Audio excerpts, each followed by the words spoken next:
Olá pessoal, tudo bem? Na aula de hoje nós vamos tratar de dois assuntos, Primeira Guerra Mundial e Revolução Russa. Para começar, observe essas figuras. Cavour, unificação italiana, Bismarck, unificação alemã. O processo de unificação da Itália e da Alemanha está relacionado com a Primeira Guerra Mundial ao desenvolver o nacionalismo e acentuar a rivalidade econômica na Europa. Preste atenção no quadro. Unificações no século XIX. Na Itália, o líder foi Cavour e vai transformar a Itália numa monarquia parlamentar. 1870, nascimento do Estado italiano. Na Alemanha, Otto von Bismarck, unificação alemã e a proclamação do Segundo Reich, Segundo Império, 1871. As unificações italiana e alemã, além do desenvolvimento do nacionalismo, provocam também um desequilíbrio político europeu. O desenvolvimento industrial e econômico alemão e italiano contribuem para aumentar as rivalidades econômicas que já existiam na Europa. Observe as consequências desta unificação, observando o quadro. Unificações responsáveis pelo desenvolvimento da rivalidade anglo-alemã entre Inglaterra e Alemanha, e o desenvolvimento do revanchismo francês. Rivalidade inglesa e alemã, porque após a unificação, o principal concorrente industrial e econômico da Inglaterra será a Alemanha. Revanchismo francês, porque a unificação alemã ocorreu após a Guerra Franco-Prussiana, uma guerra entre França e Alemanha, vencida pela Alemanha. A Alemanha impôs um Tratado de Frankfurt, e por esse tratado, uma região francesa, a Alsácia-Lorena, é entregue à Alemanha como indenização. Essa região era riquíssima em minérios de ferro. A partir daí, desenvolve-se na França um sentimento de revanche, o desenvolvimento de um nacionalismo para se vingar da Alemanha. É nesse contexto que também vai se desenvolver os chamados sistemas políticos de alianças. Observe na tela. Sistema de alianças. A Tríplice Aliança, formada pela Alemanha, Império Austro-Húngaro e a Itália. E a Tríplice Entente, formada pela Grã-Bretanha, França e Rússia. Ao longo do desenvolvimento da guerra, essas alianças vão sofrer pequenas modificações. E para tratarmos do início da Primeira Guerra Mundial, observe no quadro as causas da Primeira Guerra Mundial. O imperialismo, a ação das nações capitalistas em busca de mercados fornecedores e consumidores, as rivalidades econômicas por conta da busca de mercados consumidores, principalmente rivalidade entre Alemanha e Inglaterra, o revanchismo francês após a Guerra Franco-Prussiana, sistema de alianças, pan-eslavismo russo. Pan-eslavismo russo significava a ideia que a Rússia tinha de unir todos os povos de língua eslava sob a sua tutela para conter o avanço, a expansão do Império Austro-Húngaro. E a principal região onde a Rússia vai patrocinar o seu pan-eslavismo será a Sérvia. Voltando ao quadro, pan-eslavismo russo e a causa imediata da Primeira Guerra Mundial, o assassinato do arquiduque austríaco Francisco Ferdinando. A partir daí, inicia-se a Primeira Guerra Mundial. E quando começa a Primeira Guerra Mundial, e quando há o seu desenrolar, o sistema de alianças formado antes da Primeira Guerra vai sofrer alguma alteração. Observe no mapa. Quando ocorre a Primeira Guerra, a Tríplice Aliança passa a ser Alemanha, Império Austro-Húngaro e Império Otomano. A Itália sai da Tríplice Aliança e, no seu lugar, Império Otomano. E a Tríplice Entente passa a ser formado pela Grã-Bretanha, França e Rússia, com o apoio da Itália.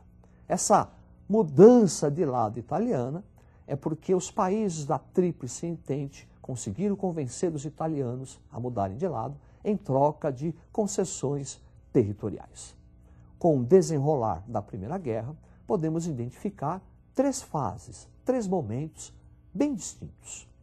Observe na tela. Primeira fase, 1914, é uma guerra de movimento, movimentação das tropas, adoção do chamado Plano Schlieffen, que é um ataque alemão à França através da Bélgica, invasão da Bélgica e depois invasão da França. Paris só não foi conquistada graças à Batalha do Marne, onde os franceses detiveram os alemães.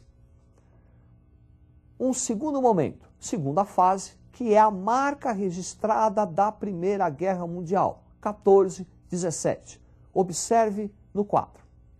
Segunda fase, 14-17, praticamente a guerra toda, guerra de trincheiras para marcar posições. É o momento de inovações bélicas, utilização da metralhadora, utilização de submarinos, utilização de aviões. Duas grandes batalhas neste momento, a Batalha de Somme e a Batalha de Verdun.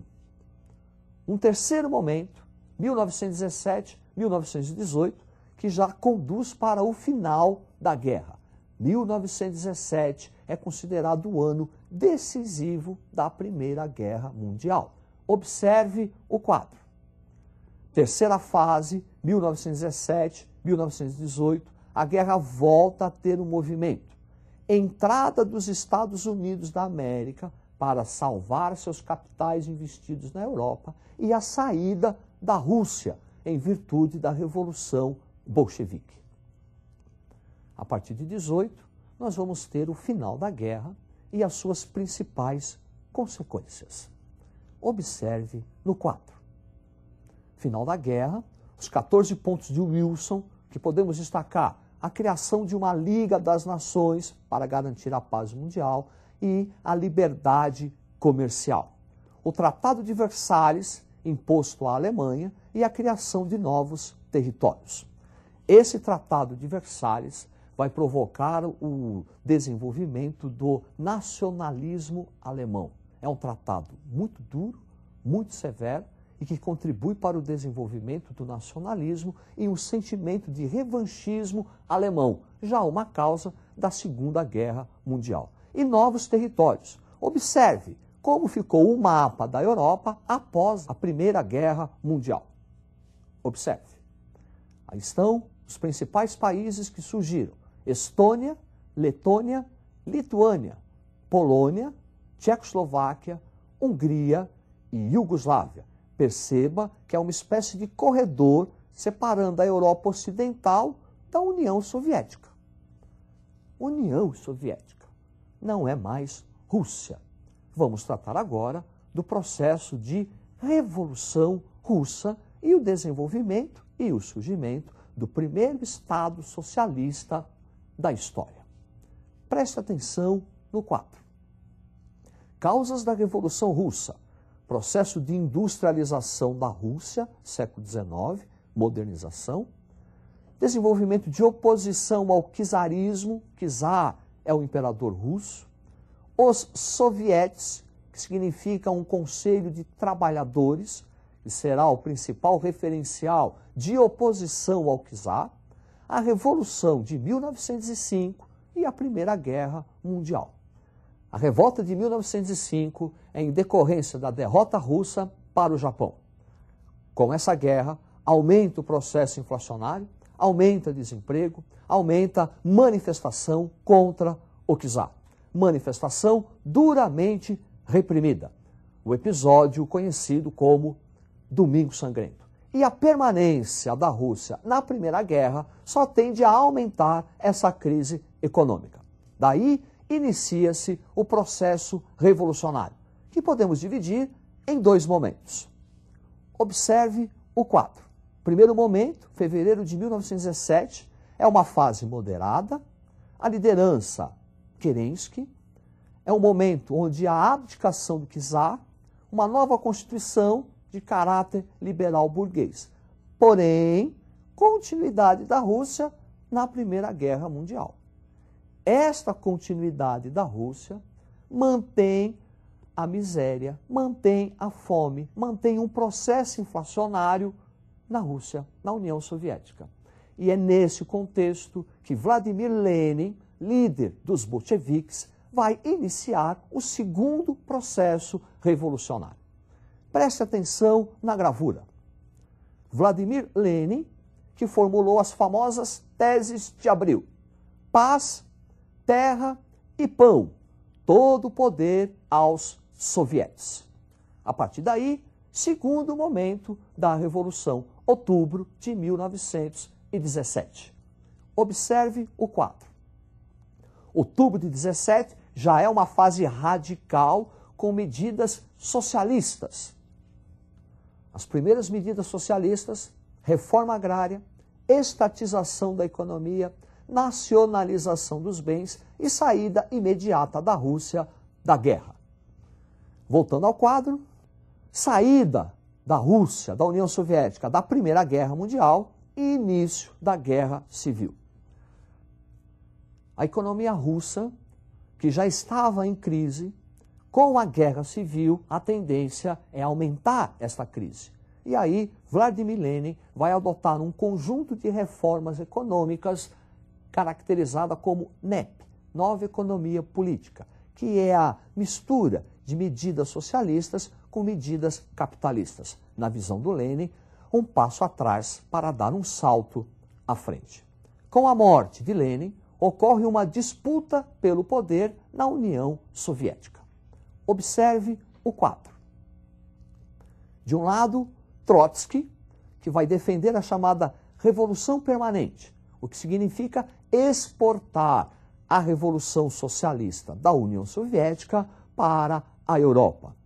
E do outro lado, Stalin, com a ideia do socialismo num só país. Primeiro, fortalecer e consolidar o socialismo na União Soviética e, num segundo momento, exportá-la. A vitória vai caber a Iosif Stalin, que a partir da sua chegada ao poder, ele vai burocratizar e vai transformar completamente esse socialismo defendido e pregado por Vladimir Lenin. A partir de Stalin, o comunismo passa a se transformar num regime totalitário de esquerda, que numa próxima aula nós veremos. Na aula de hoje, tratamos da Primeira Guerra Mundial e da Revolução Russa, responsável pela criação do primeiro Estado socialista da história. Preste atenção, estude e até a próxima.